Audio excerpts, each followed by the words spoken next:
아멘. 아멘. 하나님 말씀 함께 봅니다. 느헤미야 2장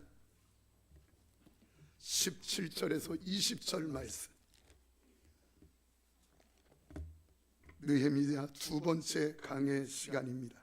17절부터 20절 교독하겠습니다. 후에 그들에게 이르기를 우리가 당한 곤경은 너희도 보고 있는 바라.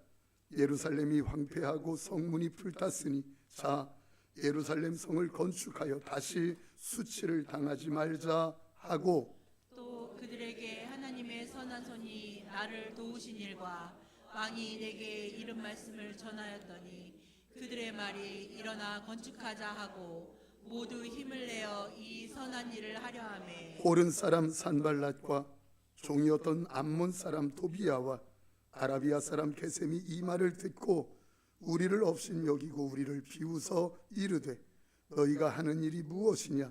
너희가 왕을 배반하고자 하느냐 하기로, 내가 그들에게 대답하여 이르되 하늘의 하나님이 우리를 형통하게 하시려니 그의 종들인 우리가 일어나 건축하려니와 오직 너희에게는 예루살렘에서 아무 기업도 없고 권리도 없고 기억되는 바도 없다 하였느니라.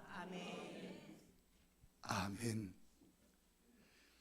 꽤 되었는데 유아실에 울긋불긋한 것들이 보이는 겁니다. 지나다가 저게 뭐지 하고 가서 보니까 화토장이 이게 몇 개가 보이는 겁니다. 이게 대체 어디서 났을까? 점심시간에 우리 권사님들 여기 계셨는데 혹시 치매 예방을 위해서 그런 거 아닐까 그런 생각을 했었습니다. 그러다가 호주머니에 얼른 집어넣었어요. 제가 화토하려고 집어넣은 건 아니고, 그래서 버릴까 하다가 혹시 하고 이렇게 제 방에 옆에 놓았어요. 그렇게 잊어버렸습니다. 그런데 책장이 이제 들어온다고 들어왔는데 이 책장에 균형이 안 맞는 거예요, 바닥이. 근데 갑자기 뭐가 화토장이 생각나는 겁니다. 여러분, 갔다가 하나 둘 깔았더니 기가 막히게 맞아요. 여러분, 비싼 팁 하나 알려드립니다. 장롱이나 책장 안 맞으면 화토장이 최고입니다. 제가 지금 무슨 말씀을 드리고 싶으냐면 화토장도 사명이 있더라 이 말이에요. 화토장 하나도 가장 알맞은 사명이 화토장에 있더라. 하나님은 지난 주일에 함께 이 말씀 나눌 때 모든 사람에게 전부 다 사명을 주셨다고 했습니다. 그래서 누구도 필요 없는 사람 없고 다 하나님 안에서 같이 있다. 그런데 진짜 같이 있으려면 그 사명을 제대로 알고 사명을 감당해야 쓸모 있고 가치 있는 인생이 된다. 이것이 지난주일 메시지예요. 여러분, 사명은 뭐가 사명이었죠? 하나는 부담, 두 번째는 남다른 눈물, 세 번째는 남보다 하나 더 가진 것. 자, 이제 사명을 알았으면 어떻게 감당할 수 있는가? 그걸 잘 이루어서 멋진 인생, 시시하지 않은 인생이 돼야 되는데 어떻게 그럴 수 있는가? 철저하게 준비해야 된다는 거예요.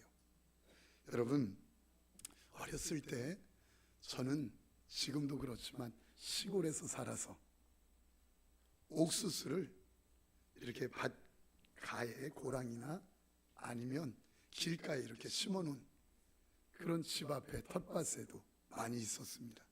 어느 날 집에서 나서다가 아버지께서 이렇게 말씀하는 겁니다. 곧 옥수수가 열리겠네. 저는 아버지의 그 말씀이 시간이 됐으니까 심어놓고 저만큼 자랐으니까 그 생각을 했어요. 근데 나중에 알았어요. 잘 들으세요. 여러분들도 잘 모를 수 있어. 2부 예배, 1부 예배도 잘 모르더라고. 제가 알려드릴게. 왜 아버지가 그 말씀하셨나? 꼭 옥수수 열리려고 하면 그 밑에 땅에서 이 줄기 하나 가지고는 힘이 없으니까 줄기에서 갈고리 같은 발을 밑으로 지주목처럼 내려놔요. 알았어요. 맞아요. 그래서 이 줄기 하나 가지고는 4개, 5개 옥수수가 달렸을 때 그 무게가 더구나 바람이 불거나 비가 와서 무거워지면 금방 꺾어지거든요. 그러니까 그것을 방지하기 위하여 먼저 옥수수 열매를 맺는 사명의 역사는 준비된 뒤에 그게 있더라 이 말이에요. 마찬가지예요. 성도가 사명을 알았어도 정말 가치 있는 인생, 그 사명을 이루는 삶을 사는 비결은 철저하게 준비해야 한다는 거예요. 오늘 본문 말씀에 느헤미야는 자기의 사명을 알았습니다. 그런데 사명을 아는 것으로 끝나는 게 아니라 어떻게 그것을 이룰 수 있을까? 최선을 다하여 가치 있는 삶을 살겠다고 준비하는 느헤미야의 모습을 봅니다. 어떻게 합니까? 우리 1장 1절 볼까요? 1장 1절입니다. 하가라의 아들 느헤미야의 말이라. 말이다. 나도 상관없습니다. 예. 아닥사스다 왕 제20년 기슬루월에 내가 수상궁에 있는 아멘. 그러니까 성경 읽으시는 분이 그래서 저도 아닥사스다 왕 20년 기슬루월 동그라미 쳐보세요. 기슬루월. 여기 기슬루월은 11월 중순을 이야기해요. 11월 중순. 그런데 2장 1절 보세요. 2장 1절은 이렇게 말합니다. 아닥사스다 왕 제20년 니산월에 왕 앞에 포도주가 있기를. 예, 여기는 20년 똑같은데 왕이 무슨 월? 니산월 이렇게 얘기해요. 거기에 동그라미 쳐보세요. 여기는 3월 중순 이후를 이야기합니다. 그러니까 지금 기슬르월인 11월 중순 그리고 니산월인 3월 중순 이후 공백 기간이 얼마나 있는 거죠? 4개월 있는 거예요. 그럼 이 4개월 동안 지금 느헤미야가 사명을 발견하고 자기 사명에 대해서 말을 하고 사명에 대해서 가지고 막 움직이기 시작한 게 2장 1절 니산월인데, 그러면 기슬루월에 그 사명을 깨달았으면서도 왜 니산월 그렇게 4개월 이후에 움직였을까? 그 공백에는 무엇을 했을까? 철저하게 준비했다는 것을 알 수 있어요. 왜 그렇습니까? 왕 앞에 이 술관원인 느헤미야가 술을 들고 들어가요. 그런데 얼굴에 수심이 가득해요. 그때 왕이 깜짝 놀라서 물어요. 내가 병이 없거늘 왜 얼굴에 수심이 가득하냐? 여러분, 왕의 생명을 책임지는 경호실장 그리고 왕의 생명을 책임지는 가까이 있는 술관원은 얼굴이 근심이 있다, 이것은 모반하려고 하고 역모를 꿰매는 것처럼 꿰있는 것처럼 그렇게 의심받을 수 있기 때문에 왕 앞에서 죽임을 당할 수 있는 큰 문제인 거예요. 그런데 그 얼굴이 수심이 가득해서 술을 들고 왕 앞에 들어간 거예요. 그때 왕이 물어요. 너 왜 그러냐? 그때 대답이 이 말이에요. 우리 열조의 묘실이 있는 예루살렘, 그 성이 다 무너지고 성문은 소화되었습니다. 그러니 제가 수심이 없을 수 있겠습니까? 그때 4절에 이렇게 이야기합니다. 2장 4절 말씀, 왕이 물어요. 왕이 내게 이르시되 그러면 내가 무엇을 원하니? 그럼 내가 너한테 뭘 해줄까? 뭘 해주면 좋겠니? 왕이 물어요. 그때 6절 말씀 보세요. 건축하게 하옵소서 5절에 이야기하고 6절에 다시 네가 그러면 몇 날이 걸리고 언제쯤 돌아오겠니? 이렇게 세세하게 그 자리에서 물어요. 그때 이 느헤미야의 대답이 기가 막힙니다. 여기 6절 말씀 함께 봅시다. 그때 왕후도 왕 곁에 앉아있더라. 왕이 내게 이르시되 내가 몇 날에 다녀올 길이며 어느 때에 돌아오겠냐 하고. 예, 얼마나 걸리겠느냐? 그리고 언제 돌아올 수 있겠니? 지금 묻는 거예요. 그때 왕의 질문 앞에 느헤미야의 대답을 보세요. 왕이 나를 보내기를 좋게 여기시기로 내가 무엇을 정하고. 기가 막힌 거예요. 철저하게 준비해 놓지 않은 사람은 왕이 내가 너에게 어떻게 해줄까? 그리고 네가 몇 날이 걸리고 언제쯤 돌아오겠니? 재정은 얼마나 들을 것 같니? 라고 물을 때 한번 생각해 볼게요. 그리고 말씀드릴게요. 이렇게 말했을 겁니다. 그런데 지금 기슬로월이라고 하는 11월 중순과 니산월이라고 하는 3월 중순 이후에 이 4개월 동안에 느헤미야는 자기가 사명이 그것이라는 것을 알고 철저하게 준비하고 있더라 이 말이에요. 사랑하는 성도님들, 하나님은 사명도 주시지만 그러나 모든 사람에게 주는 이 사명 다 사용되길 원하고 하나님이 쓰시길 원하지만 준비된 사명자를 사용하시는 줄 믿습니다. 주었다고 다 사용하는 게 아니에요.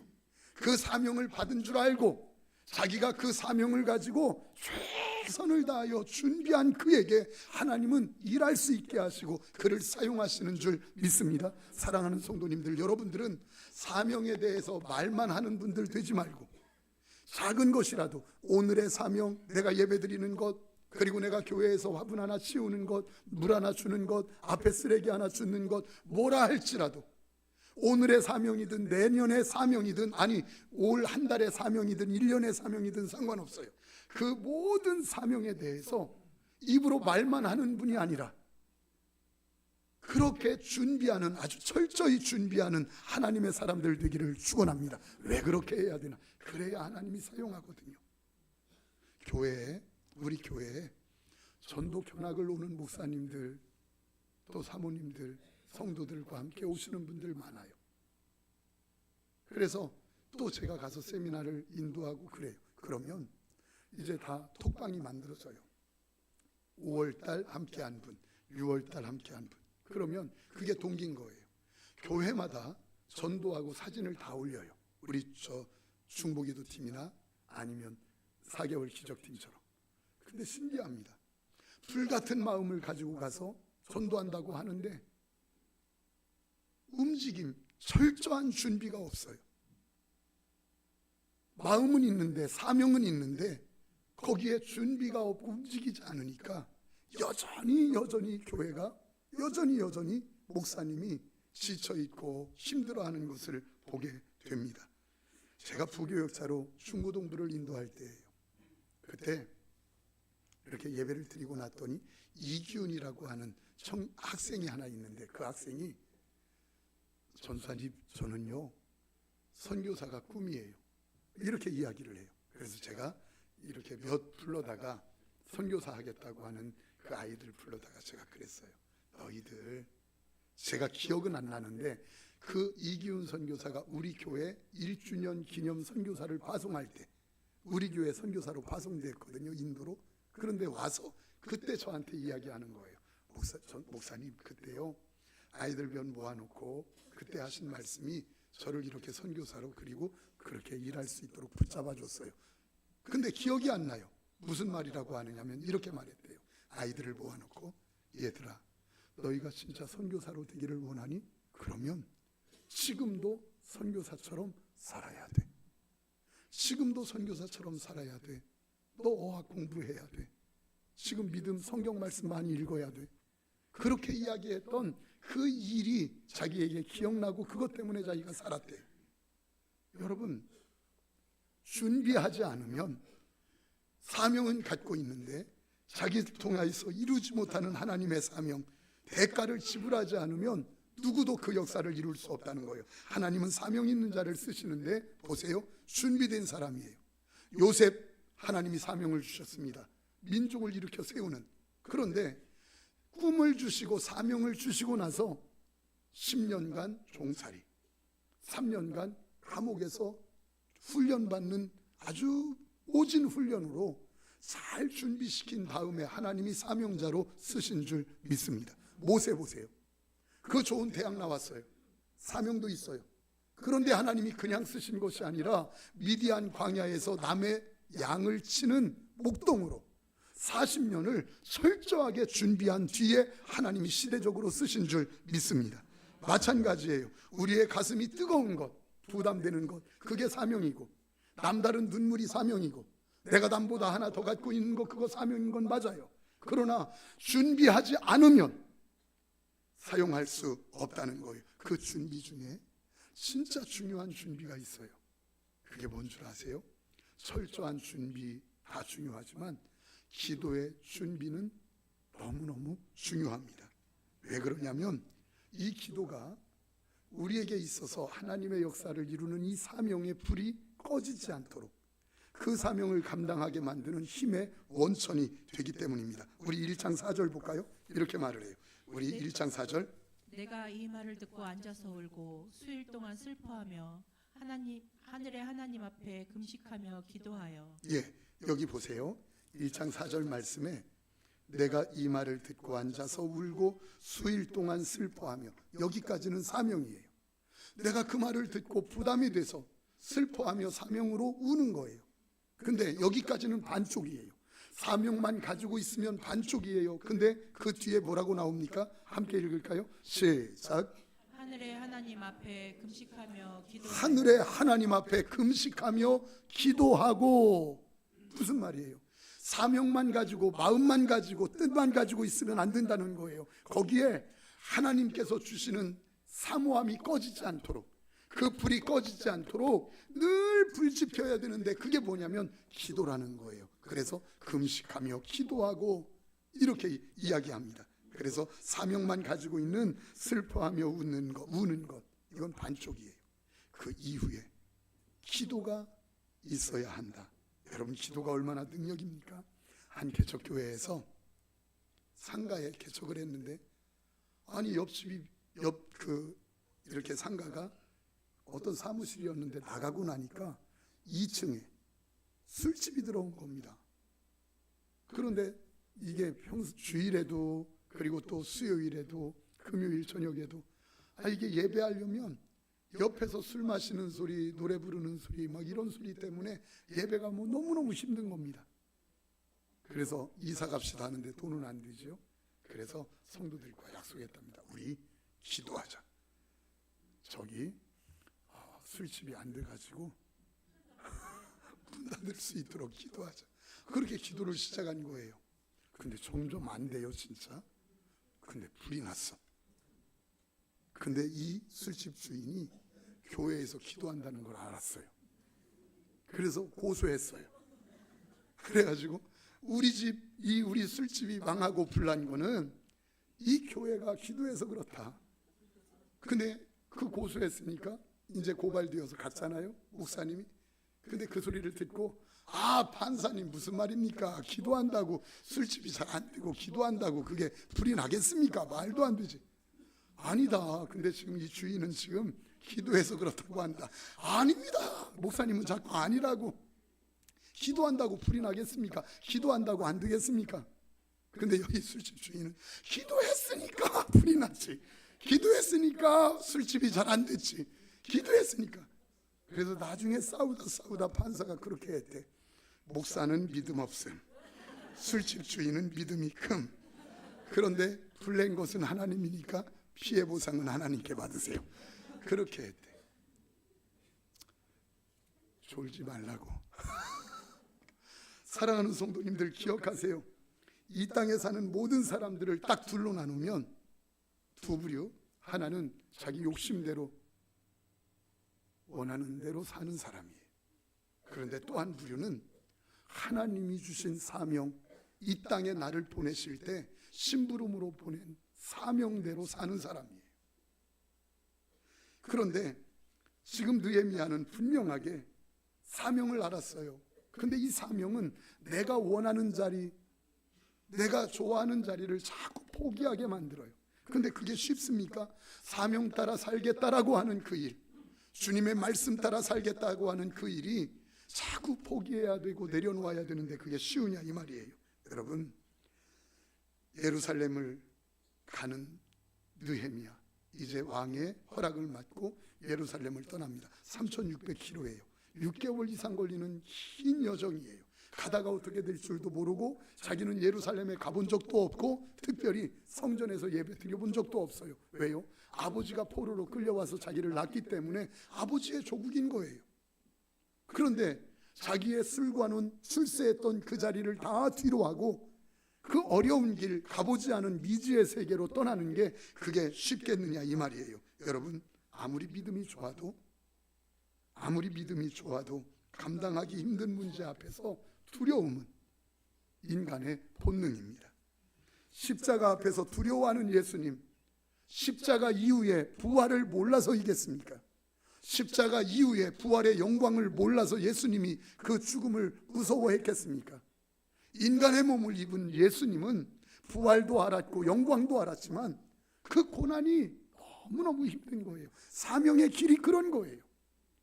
내가 원하는 대로 편하게 살겠다, 그게 아니라 진짜 내 인생 시시하지 않은 남은 인생 살리라, 그러면서 사명의 길 가겠다고 하는 것은 정말 힘든 길이라는 거예요.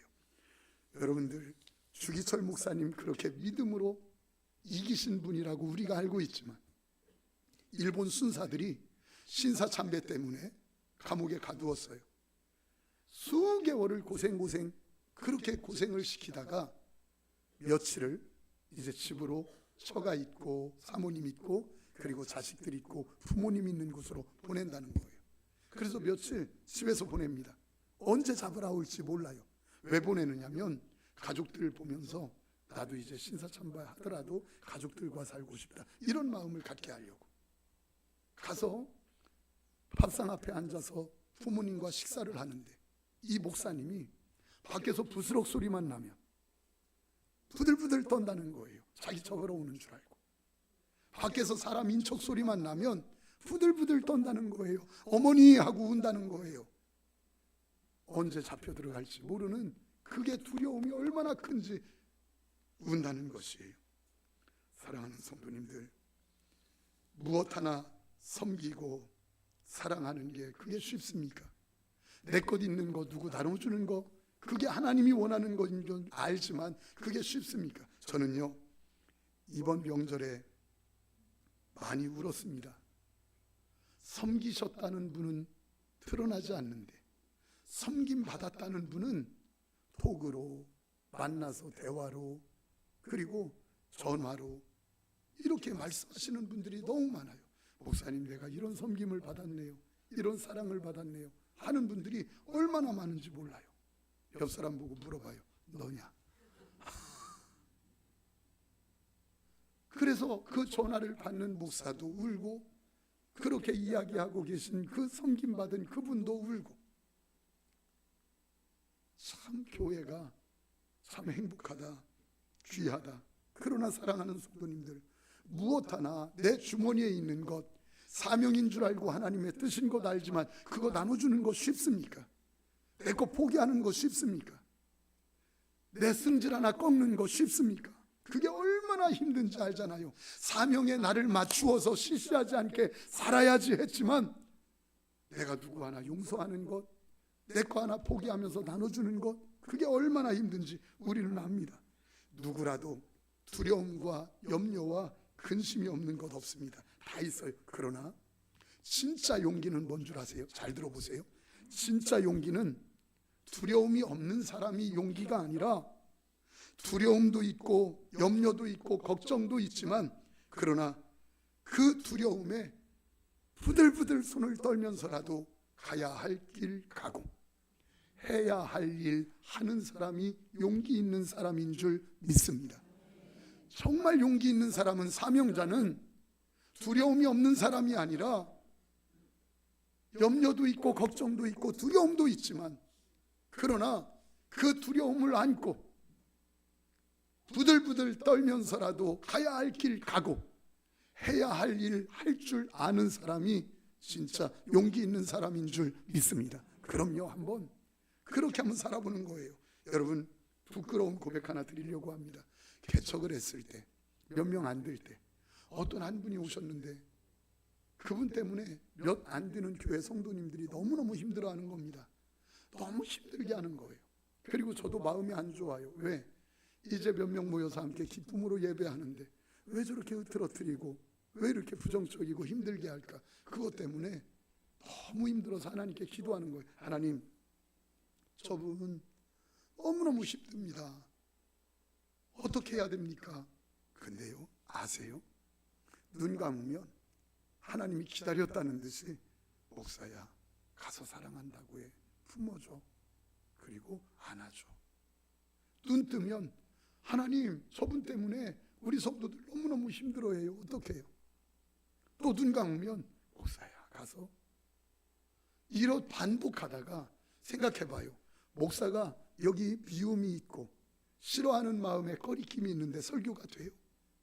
찬양 인도가 돼요? 그게 안 되는 거예요. 너무너무 힘들어서 미치겠는 거예요.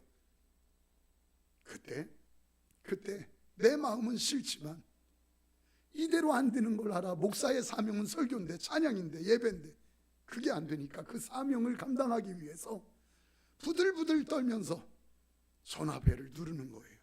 전화번호를 누르는 거예요. 그리고 하기 싫은 목소리지만, 집사님, 목사가 사랑해, 기도하고 있어. 그리고 우리 함께 일하자. 내가 미안해. 이 말 한마디 하는 게 얼마나 힘든 줄 아십니까?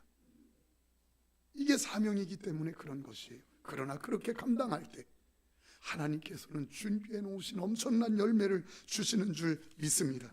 사랑하는 성도님들, 목사는 설교가 사명이에요.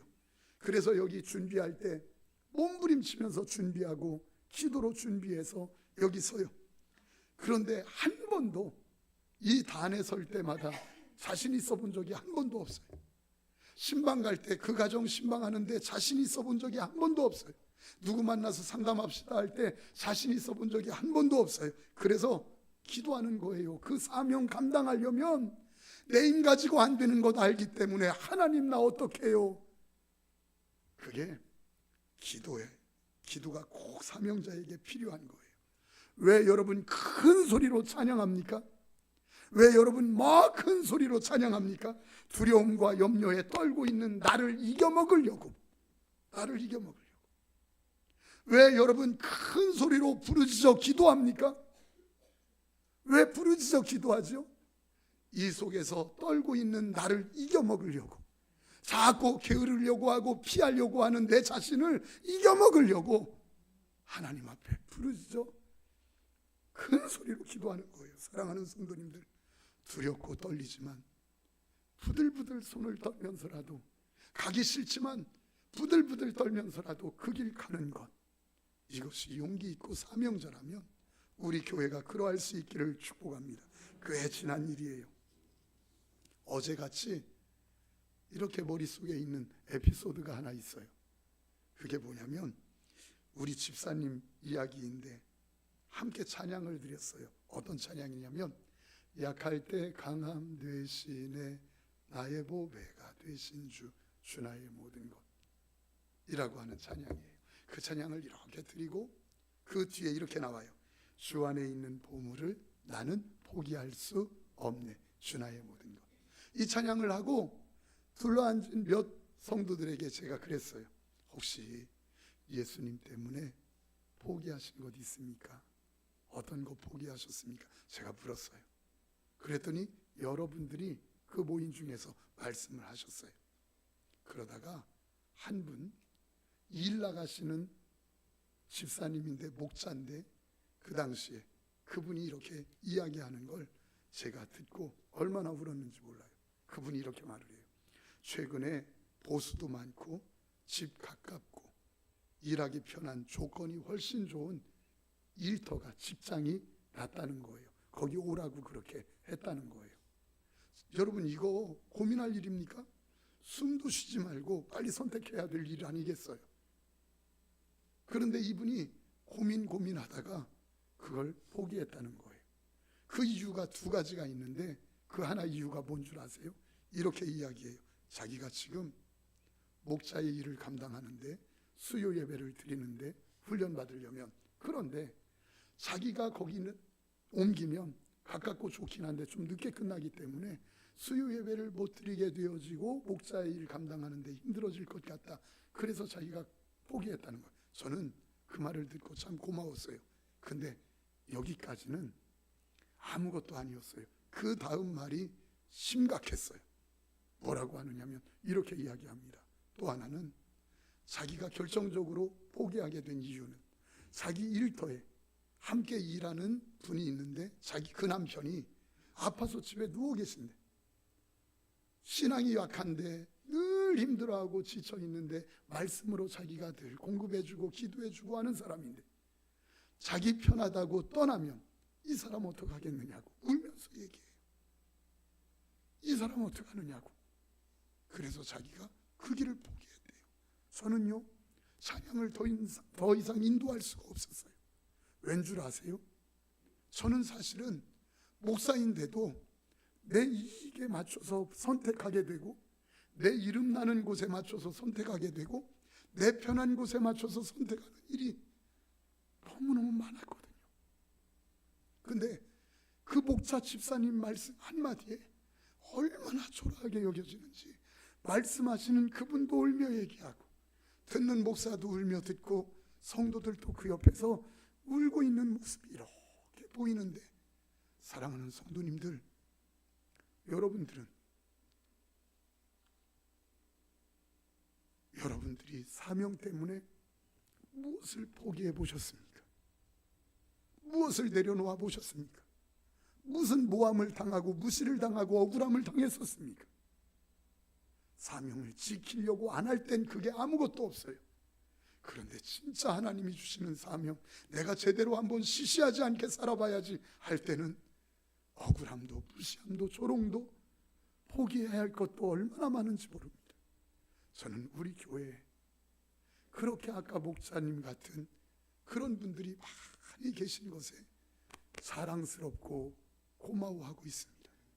그러나 그 정도가 아니라 이 제단은 목사도 여러분들도 그 사명을 가지고 정말 하나님이 기뻐하시는, 얼마나 크냐 적으냐 아무 상관없어요. 우리 교회가 정말 모범된 하나님이 인정하시는 예쁜 교회 되기를 축복합니다. 우리 함께 찬양할까요?